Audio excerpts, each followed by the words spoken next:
श्री गणेशाय नमः। श्री जानकी वल्लभो विजयते। श्री रामचरितमानस प्रारंभ करते हैं। जय सिया राम। श्री रामचरितमानस के प्रथम सोपान बाल कांड में 29वां खंड प्रारंभ करते हैं।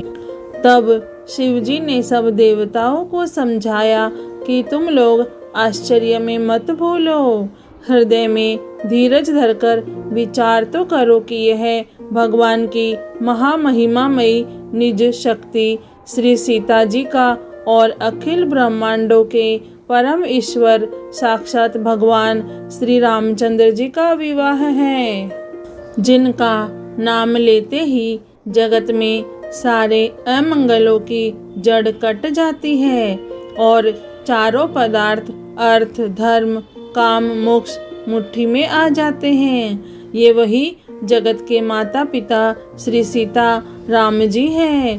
काम के शत्रु शिव जी ने ऐसा कहा। इस प्रकार शिव जी ने देवताओं को समझाया और फिर अपने श्रेष्ठ बैल नंदीश्वर को आगे बढ़ाया। देवताओं ने देखा कि दशरथ जी मन में बड़े ही प्रसन्न और शरीर से पुलकित हुए चले जा रहे हैं। उनके साथ परम हर्ष युक्त साधुओं और ब्राह्मणों की मंडली ऐसी शोभा दे रही है मानो समस्त सुख शरीर धारण करके उनकी सेवा कर रहे हो। चारों सुंदर पुत्र साथ में ऐसे सुशोभित हैं मानो संपूर्ण मोक्ष सालोक्य सामीप्य सारूप्य सायुज्य शरीर धारण किए हुए हो। मरकतमणि और सुवर्ण के रंग की सुंदर जोड़ियों को देखकर देवताओं को कम प्रीति नहीं हुई, अर्थात बहुत ही प्रीति हुई। फिर श्री रामचंद्र जी को देखकर वे हृदय में अत्यंत हर्षित हुए और राजा की सराहना करके उन्होंने फूल बरसाए। नख से शिखा तक श्री रामचंद्र जी के सुंदर रूप को बार बार देखते हुए पार्वती जी सहित श्री शिव जी का शरीर पुलकित हो गया और उनके नेत्र प्रेमाश्रुओं के जल से भर गए। राम जी का मोर के कंठी की सी कांति वाला हरिताभ श्याम शरीर है। बिजली का अत्यंत निरादर करने वाले प्रकाश में सुंदर पीत रंग के वस्त्र हैं। सब मंगल रूप और सब प्रकार से सुंदर भांति भांति के विवाह के आभूषण शरीर पर सजाए हुए हैं। उनका सुंदर मुख शरत पूर्णिमा के निर्मल चंद्रमा के समान और मनोहर नेत्र नवीन कमल को लजाने वाले हैं। सारी सुंदरता अलौकिक है, माया की बनी नहीं है, दिव्य सचितानंदमयी है, वह कहीं नहीं जा सकती। मन ही मन बहुत प्रिय लगती है। साथ में मनोहर भाई शोभित हैं जो चंचल घोड़ों को नचाते हुए चले जा रहे हैं। राजकुमार श्रेष्ठ घोड़ों को उनकी चालकों को दिखला रहे हैं और वंश की प्रशंसा करने वाले मागध भाट वीरदावली सुना रहे हैं। जिस घोड़े पर श्री राम जी विराजमान हैं, उनकी तेज चाल देखकर गरुड़ भी लजा जाते हैं। उसका वर्णन नहीं हो सकता। वह सब प्रकार से सुंदर है, मानो कामदेव ने ही घोड़े का वेश धारण कर लिया हो। मानो श्री रामचंद्र जी के लिए कामदेव घोड़े का वेश बनाकर अत्यंत शोभित हो रहा है। वह अपनी अवस्था बल रूप गुण और चाल से समस्त लोगों को मोहित कर रहा है। सुंदर मोती मणि और माणिक्य लगी हुई जड़ाऊ जीन ज्योति से जगमगा रहा है। उसकी सुंदर घुंघरू लगी ललित लगाम को देखकर देवता मनुष्य और मुनि सभी ठगे जाते हैं। प्रभु की इच्छा में अपने मन को लीन किए चलता हुआ वह घोड़ा बड़ी शोभा पा रहा है, मानो तारागण तथा बिजली से अलंकृत मेघ सुंदर मोर को नचा रहा हो। जिस श्रेष्ठ घोड़े पर श्री रामचंद्र जी सवार है उसका वर्णन सरस्वती जी भी नहीं कर सकती। शंकर जी श्री रामचंद्र जी के रूप में ऐसे अनुरुक्त हुए हैं कि उन्हें अपने 15 नेत्र इस समय बहुत ही प्यारे लगे। भगवान विष्णु ने जब प्रेम सहित श्री राम को देखा तब वे रमणीयता की मूर्ति श्री लक्ष्मी जी के पति श्री लक्ष्मी जी सहित मोहित हो गए। श्री रामचंद्र जी की शोभा देखकर ब्रह्मा जी बड़े प्रसन्न हुए, पर अपने 8 ही नेत्र जानकर पछताने लगे। देवताओं के सेनापति स्वामी कार्तिक के हृदय में बड़ा उत्साह है, क्योंकि वे ब्रह्मा जी से ड्योढ़े अर्थात 12 नेत्रों से राम दर्शन का सुंदर लाभ उठा रहे हैं। सुजान इंद्र अपने 1000 नेत्रों से श्री रामचंद्र जी को देख रहे हैं और गौतम जी के शाप को अपने लिए परम हितकर मान रहे हैं। सभी देवता इंद्र से ईर्ष्या कर रहे हैं और कह रहे हैं कि आज इंद्र के समान भाग्यवान दूसरा कोई नहीं है। श्री रामचंद्र जी को देखकर देवगण प्रसन्न हैं और दोनों राजाओं के समाज में विशेष हर्ष छा रहा है। दोनों ओर से राज समाज में अत्यंत हर्ष है और बड़े जोर से नगाड़े बज रहे हैं। देवता प्रसन्न होकर रघुकुल मणि श्री रामचंद्र जी की जय हो जय हो जय हो कहकर फूल बरसा रहे हैं। इस प्रकार बारात को आती हुई जानकर बहुत प्रकार के बाजे बजने लगे और रानी सुहागिन स्त्रियों को बुलाकर परछन के लिए मंगल द्रव्य सजाने लगी। अनेक प्रकार से आरती सजाकर और समस्त मंगल द्रव्यों को यथा योग्य सजाकर गजगामिनी हाथी की सी चाल वाली उत्तम स्त्रियां आनंद पूर्वक परछने के लिए चली। सभी स्त्रियां चंद्रमुखी चंद्रमा के समान मुख वाली और सभी मृगलोचनी हरिण की सी आंखों वाली है और सभी अपने शरीर को शोभा से रति के गर्भ को छुड़ाने वाली है। रंग रंग की सुंदर साड़ियाँ पहने हैं और शरीर पर सब आभूषण सजे हुए हैं। समस्त अंगों को सुंदर मंगल पदार्थों से सजाए हुए वे कोयल को भी लजाती हुई मधुर स्वर से गान कर रही है। कंगन करधनी और नुपुर बज रहे हैं। स्त्रियों की चाल देखकर कामदेव के हाथी भी लजा जाते हैं। अनेक प्रकार के बाजे बज रहे हैं। आकाश और नगर दोनों स्थानों में सुंदर मंगलाचार हो रहे हैं। शची, इंद्राणी, सरस्वती, लक्ष्मी, पार्वती और जो स्वभाव से ही पवित्र और सयानी देवंगनाएं थी वे सब कपट से सुंदर स्त्री का वेश बनाकर रनिवास में जा मिली और मनोहर वाणी से मंगल गान करने लगी। सब कोई हर्ष के विशेष वश थे, अतः किसी ने उन्हें पहचाना नहीं। कौन किसे जाने पहचाने। आनंद के वश हुई सब दुल्हा बने हुए ब्रह्म का परछन करने चली। मनोहर गान हो रहा है, मधुर मधुर नगाड़े बज रहे हैं, देवता फूल बरसा रहे हैं, बड़ी अच्छी शोभा है। आनंद कंद दुल्हा को देखकर सब स्त्रियां हृदय में हर्षित हुई। उनके कमल सरीखे नेत्रों में प्रेमाश्रुओं का जल उमड़ आया और सुंदर अंगों में पुलकावली छा गई। श्री रामचंद्र जी का वर वेश देखकर सीता जी की माता सुनैना जी के मन में जो सुख हुआ उसे हजारों सरस्वती और शेष जी 100 कल्पों में भी नहीं कह सकते, अथवा लाखों सरस्वती और शेष लाखों कल्पों में भी नहीं कह सकते। मंगल अवसर जानकर नेत्रों के जल को रोके हुए रानी प्रसन्न मन से परछन कर रही हैं। वेदों में कहे हुए तथा कुलाचार के अनुसार सभी व्यवहार रानी ने भली भांति किए।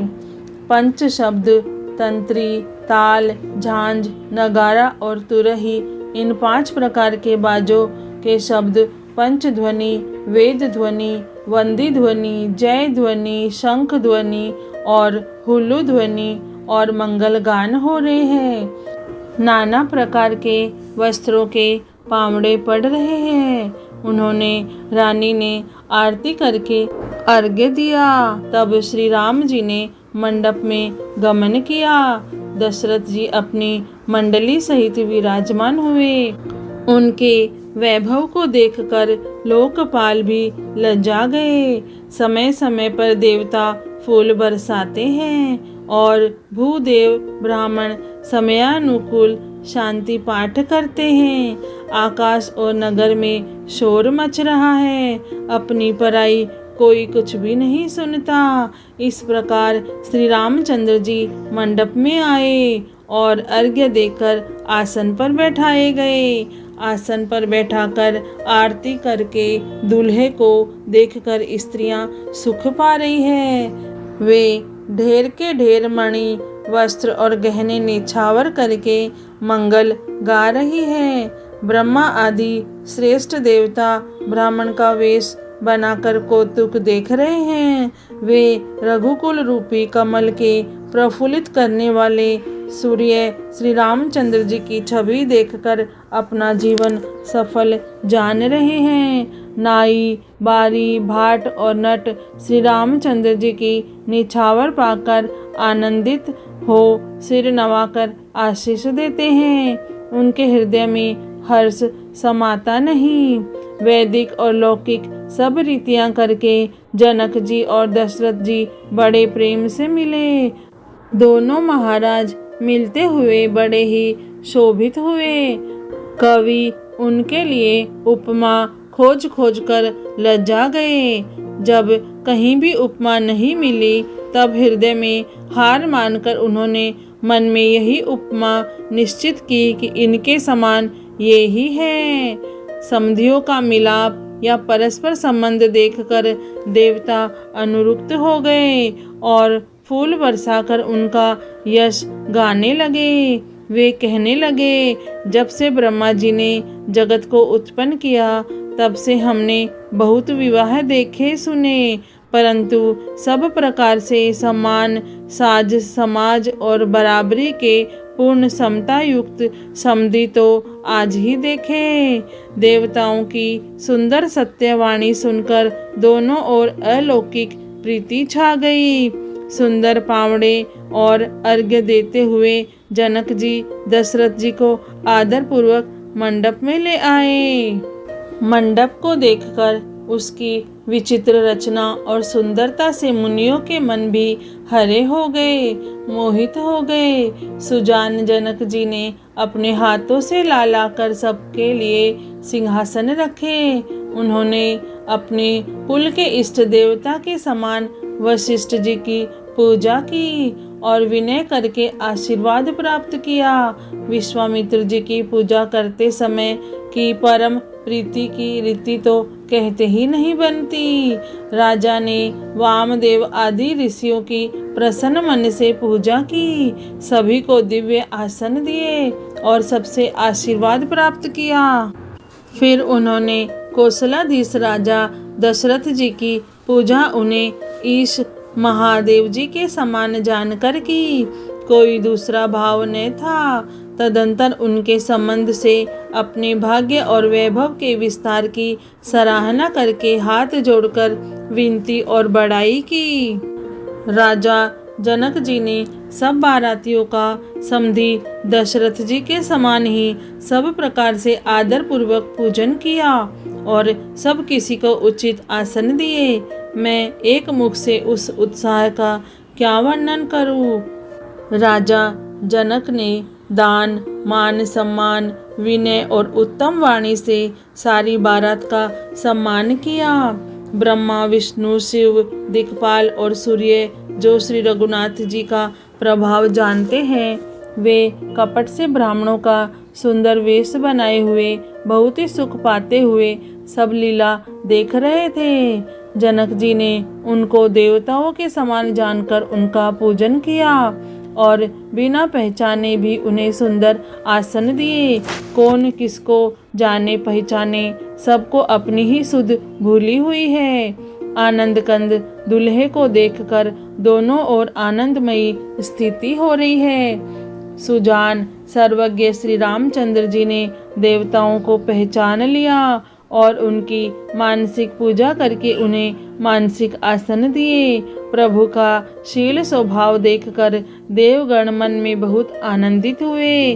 श्री रामचंद्र जी के मुख रूपी चंद्रमा की छवि को सभी के सुंदर नेत्र रूपी चकोर आनंद पूर्वक पान कर रहे हैं। प्रेम और आनंद कम नहीं है, अर्थात बहुत है। समय देखकर वशिष्ठ जी ने सतानंद जी को आदर पूर्वक बुलाया। वे सुनकर आदर के साथ आए। वशिष्ठ जी ने कहा, अब जाकर राजकुमारी को शीघ्र ले आइए। मुनि की आज्ञा पाकर वे प्रसन्न होकर चले। बुद्धिमती रानी पुरोहित की वाणी सुनकर सखियों समेत बड़ी प्रसन्न हुई। ब्राह्मणों की स्त्रियों और कुल की बूढ़ी स्त्रियों को बुलाकर उन्होंने कुल रीति करके सुंदर मंगल गीत गाए। श्रेष्ठ देवंगनाएं जो सुंदर मनुष्य स्त्रियों के वेश में हैं, सभी स्वभाव से ही सुंदरी और श्यामा 16 वर्ष की अवस्था वाली है। उनको देखकर रनिवास की स्त्रियां सुख पाती है और बिना पहचान के ही वे सबको प्राणों से भी प्यारी हो रही है। उन्हें पार्वती, लक्ष्मी और सरस्वती के समान जानकर रानी बार बार उनका सम्मान करती है।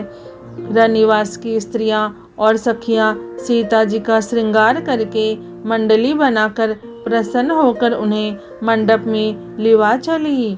सुंदर मंगल का साज सजकर रनिवास की स्त्रियां और सखियां आदर सहित सीता जी को लिवा चली। सभी सुंदरियां 16 श्रृंगार किए हुए मतवाले हाथियों की सी चाल चलने वाली है। उनके मनोहर गान को सुनकर मुनि ध्यान छोड़ देते हैं और कामदेव की कोयलें भी लजा जाती हैं। पायजेब, पैजनी और सुंदर कंगन ताल की गति पर बड़े सुंदर बज रहे हैं। सहज ही सुंदरी सीता जी स्त्रियों के समूह में इस प्रकार शोभा पा रही है, मानो छवि रूपी ललनाओं के समूह के बीच साक्षात परम मनोहर शोभा रूपी स्त्री सुशोभित हो। सीता जी की सुंदरता का वर्णन नहीं हो सकता, क्योंकि बुद्धि बहुत छोटी है और मनोहरता बहुत बड़ी है। रूप की राशि और सब प्रकार से पवित्र सीता जी को बारातियों ने आते देखा। सभी ने उन्हें मन ही मन प्रणाम किया। श्री रामचंद्र जी को देखकर तो सभी पूर्ण काम कृतकृत्य हो गए। राजा दशरथ जी पुत्रों सहित हर्षित हुए। उनके हृदय में जितना आनंद था वह कहा नहीं जा सकता। देवता प्रणाम करके फूल बरसा रहे हैं। मंगलों की मूल मुनियों के आशीर्वादों की ध्वनि हो रही है। गानों और नगाड़ों के शब्द से बड़ा शोर मच रहा है। सभी नर नारी प्रेम और आनंद में मग्न हैं। इस प्रकार सीता जी मंडप में आई। मुनिराज बहुत ही आनंदित होकर शांति पाठ पढ़ रहे हैं। उस अवसर की सब रीति व्यवहार और कुलाचार दोनों कुल गुरुओं ने किए। कुलाचार करके गुरुजी प्रसन्न होकर गौरी जी, गणेश जी और ब्राह्मणों की पूजा करा रहे हैं, अथवा ब्राह्मणों के द्वारा गौरी और गणेश जी की पूजा करवा रहे हैं। देवता प्रकट होकर पूजा ग्रहण करते हैं और आशीर्वाद देते हैं और अत्यंत सुख पा रहे हैं। मधुपर्क आदि जिस किसी भी मांगलिक पदार्थ की मुनि जिस समय भी मन में चाह मात्र करते हैं, सेवक गण उसी समय सोने की परातों में और कलशों में भरकर उन पदार्थों के लिए तैयार रहते हैं। श्री रामचरितमानस के प्रथम सोपान बालकांड में 29वां खंड पूर्ण हुआ। जय श्री राम, जय सिया राम। राम जी महाराज और माँ सीता को कोटि कोटि प्रणाम और कोटि कोटि धन्यवाद। हे राम जी, हे माता सीता, हमारी मनोकामनाएं पूर्ण करना। हे माँ, हे श्री राम जी, हमारे सारे कार्य सफल सुफल करना। जय श्री राम।